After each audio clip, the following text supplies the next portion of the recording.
میں نے جو پہلے جو آپ کے سامنے بات کی، آپ اتفاق کریں گے تینوں باتیں، حالانکہ ہم مسلمان ہیں لیکن جوش و جذبے سے دیکھیں کہ ہم کس قدر پیچھے ہیں، قربانی سے پیچھے، زکوٰۃ سے پیچھے، عشر سے پیچھے.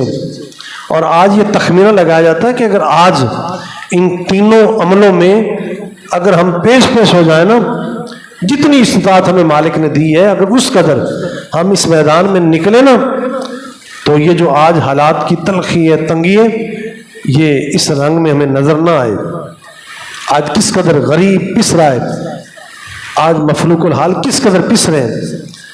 تو ملکی حالات تو ایسے ہیں نا، معیشت ڈاؤن ہے، اور اس کے اندر ہم مجرم، ہمارے سیاستدان بھی ہیں، ہمارے حکمران بھی ہیں، وہ بھی اس کے اندر مجرم ہیں.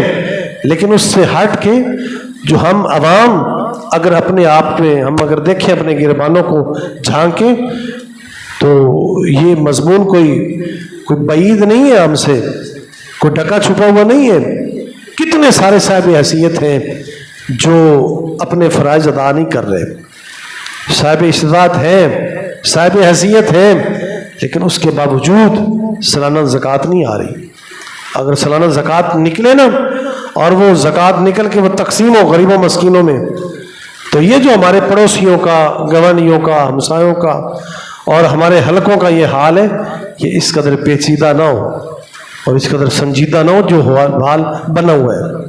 ہم کسی اور کو کچھ کہنے کی بجائے ہم اپنی اصلاح کریں، اپنی اصلاح کریں. آپ قربانی کو دیکھیں نا ذرا، اس بار بھی ہو سکتا ہے کہ ایسے گھر ہوں جو مستحق تھے، لیکن ہو سکتا ہے کہ وہاں تک گوشت نہ گیا ہو سکتا ہے ایسے گھر بھی ہو. تو بڑی، اور یہ ضروری نہیں کہ ہم جا کے اکاڑے والوں کا حال دیکھیں، ذرا ہم جا کے اکاڑے جا کے گوشت تقسیم کریں. سب سے پہلے اپنے آس پاس بھی تو دیکھیں نا ذرا. یہ 3 حصے کیوں کروائیں؟ یہ خوبصورت عمل ہے. حدیث پاک میں افضل عمل یہ ہے کہ قربانی کے 3 حصے کیے جائیں. ایک حصہ خود گھر رکھو، دوسرا حصہ رشتہ داروں میں تقسیم کرو، اور تیسرا حصہ غریبوں اور مسکینوں میں تقسیم کرو. لیکن دوسری سائڈ پہ اب ریشو بڑھتی جا رہی ہے، ریشو بڑھتی جا رہی کہ اب گوشت کرتے ہیں اور کر کے اسے سب سے زیادہ فریز کیا جاتا ہے. پہلے نمبر پہ جو صاحب حیثیت ہیں جتنی قربانیاں کرنی چاہیے اتنی نہیں کرتے. دوسرے نمبر پہ کرتے گوشت فریز کرتے. تو یہ دونوں جو ہے کمزوریاں ہیں. تو چاہیے کہ گوشت کریں. اس کی حکمت کیا ہے؟ میں وہی ان باتوں کو دوبارہ بار بار دہرا رہا ہوں. اگر اللہ چاہتا تو بس اپنے بندوں کی قربانی کو قبول کیا، بس ختم کر دیتا. لیکن باقی جو رکھا ہے وہ ہمارے معاملات کے لیے کہ بھلا یہ آپس میں کیسا سلوک کرتے ہیں، ہم آپس میں کیسی تقسیم کیسی کرتے ہیں، ذرا ہم آپس میں تقسیم کیسے کرتے ہیں. مالک تو بے پرواہ ہے، وہ تو غنی ہے. نہ وہاں گوشت جا رہا، نہ وہاں خون جا رہا ہے، نہ وہاں پیسہ جا رہا ہے. کوئی چیز بھی ہے وہ کھانے سے پاک ہے، پینے سے پاک ہے، لینے سے وہ پاک ہے. کوئی چیز بھی وہ بے نیاز ہے. اور یہ جو آپ سنتے ہیں نا ہماری اللہ کریم کی یہ جو صفات ہیں کہ وہ اللہ صمد ہے، وہ بے نیاز ہے، اور وہ غنی ہے، وہ بے پرواہ ہے. ان صفتوں کا مطلب یہ ہے کہ یہ جو کچھ ہم کر رہے ہیں نا، ایک مفہوم یہ بھی ہے کہ یہ جو کچھ ہم اس کی عبادت، ریاضت، اس کی فرما برداری پیش کر رہے ہیں نا، اس کا ایک مطلب یہ بھی ہے کہ ہم جو کچھ بھی کر لیں نا، ہم نہ اس کی خدائی میں اضافہ کر سکتے ہیں، نہ ہی اس کی خدائی کے اندر کمی کر سکتے ہیں. حدیث پاک میں آتا ہے اگر سارے جہان مل کے اللہ کریم کے منکر ہو جائیں، سارے جہان منکر ہو جائیں، کوئی اس کا کلمہ نہ پڑھے، کوئی اس کا نام نہ لے، تو سرکار فرماتے تم اس کی ربوبیت، اس کی خدائی کے اندر کمی نہیں کر سکتے. اور اگر سارے جہان مل کر اس کی تعریف میں لگ جائیں، توصیف میں لگ جائیں، سجدوں میں گر جائیں، سارے مانی مان جائیں، تو فرمایا تم اس کی خدائی کے اندر اضافہ نہیں کر سکتے.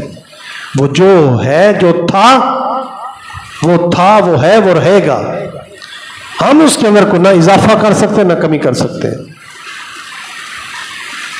وہ اپنی شایان شان جو خود ہے ہم نہ گھٹا سکتے نہ بڑھا سکتے، تو وہ پاک ہے، ہماری ہر چیز سے وہ پاک ہے، وہ بالا تر ہے۔ تو ہم یہ جو کر رہے ہیں یہ ہماری کارکردگی کو، ہمارے کردار کو، اوصاف کو وہ مالک دیکھتا ہے کہ میرے بندے کیا کرتے ہیں۔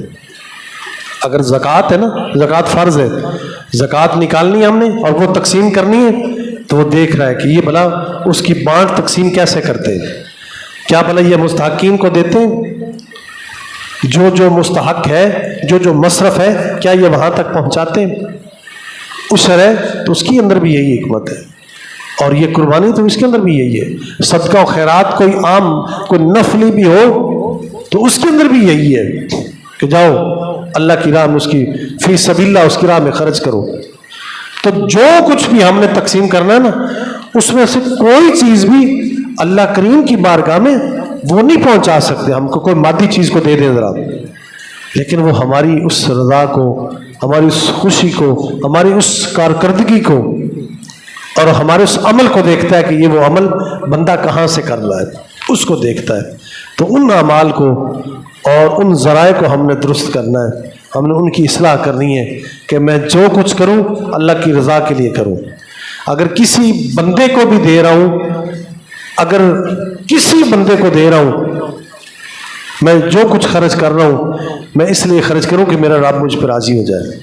ماں باپ کا ادب و احترام، ماں باپ کے ساتھ حسن سلوک، استاذ کا احترام، بڑوں سے محبت، چھوٹوں سے شفقت، اپنے ماحول اور معاشرے سے خوش اخلاقی، حسن سلوک سے پیش آنا، اور جتنے معاملات بھی ہیں، لین دین ہے، وعدہ ہے، کوئی کسی کا حق ہے، جو عدل ہے، انصاف ہے، جتنے بھی اعمال اور اوصاف ہمارے ہیں، ان ساروں کو ہم اس لیے بجا لا رہے ہیں تاکہ ہمارا رب ہم پہ راضی ہو جائے، وہ خوش ہو جائے۔ ہم نے اس کی خدائی کے اندر کمی اور زیادتی نہیں کرنی، جو کچھ ہے یہ ہمارے اپنے لیے، اور یہ جو اپنے لیے کرنا ہے اس پہ وہ نظر رکھ رہا ہے، وہ خبردار ہے، اور وہ دیکھ رہا ہے کہ میرے بندے اپنے ان معاملات جو میں نے سپرد کیے ان کو کس طرح وہ بجا لاتے ہیں۔ تو اس لیے ہمیں چاہیے کہ اپنے ان معاملات کو ہم درست کریں، یہ مالک کا احسان ہے۔ جو بندہ جتنا عمل بھی اللہ کی محبت کے لیے کرتا ہے اللہ تعالیٰ اسے قبول فرماتا ہے۔ تو لہٰذا اس کے ساتھ ساتھ اس کے ضمن میں یہ جو 3 باتیں میں نے عرض کی کہ قربانی، زکوٰۃ اور عشر، یہ بڑے 3 اہم موضوع ہیں، ان کے اوپر توجہ دیں۔ اللہ کریم نے جتنا کچھ بھی دیا ہے، جتنا حق بھی آپ رکھتے ہیں وہ آپ پیچھے نہ ہٹا کریں۔ اپنی پکی فصل کے اندر بھی عشر نکالیں، کچی فصل سے بھی عشر نکالیں، غریبوں کو، مسکینوں کو وہ دو، جو مستحقین ہیں ان کو دو، اور سب سے پہلے جو اپنے رشتہ دار ہیں، اپنے بہن بھائی ہیں، جو چچا زاد، ماموں زاد، پھپھو زاد، اور یہ جو رشتے ہیں ان کے اوپر گہری نظر رکھیں۔ اس کے بعد جو اپنے ہمسایوں میں ہو، جو اپنے آس پاس ہو، اپنے پنڈ میں، شہر میں، اپنے حلقے میں ہو، ان کے اوپر نظر رکھیں، اور پھر اگر ان سے فرصت ملے تو پھر آگے تک جو اس کا مستحق ہو اس کو دیں۔ عشر ہو، زکوٰۃ ہو، قربانی ہو، تو سب کے مسائل جو ہیں وہ تقریباً یکساں ہیں۔ تو یہ رکھے اس لیے تاکہ ہم ان کو تقسیم کر کے دوسروں کو بھی جو ہے اپنے حصوں میں شامل کر سکیں۔ تو لہٰذا اللہ کریم ہم سب کو توفیق دے۔ جو چند باتیں میں نے آج اس موضوع کی مناسبت سے کی ہیں، اللہ کریم مجھے بھی آپ سب کو عمل کرنے کی توفیق عطا فرمائے۔ جو ہم سے جو کچھ رہ گیا ہے، ہم میں جو کمیاں پائیں گئی، اور سابقہ اپنی زندگی میں جو کچھ ہم نے روک کے رکھا، جو حقوق ادا نہیں کیے، اللہ کریم ہمیں معاف فرمائے، اور آئندہ ان کی تلافی کرنے کی، اور انہیں جو ہے اپنے اللہ اس کے رسول کی مرضی سے انہیں اسی طرح تقسیم کرنے کی ہمیں توفیق عطا فرمائے۔ وآخر دعوانا الحمدللہ رب العالمین وما علینا الا البلاغ۔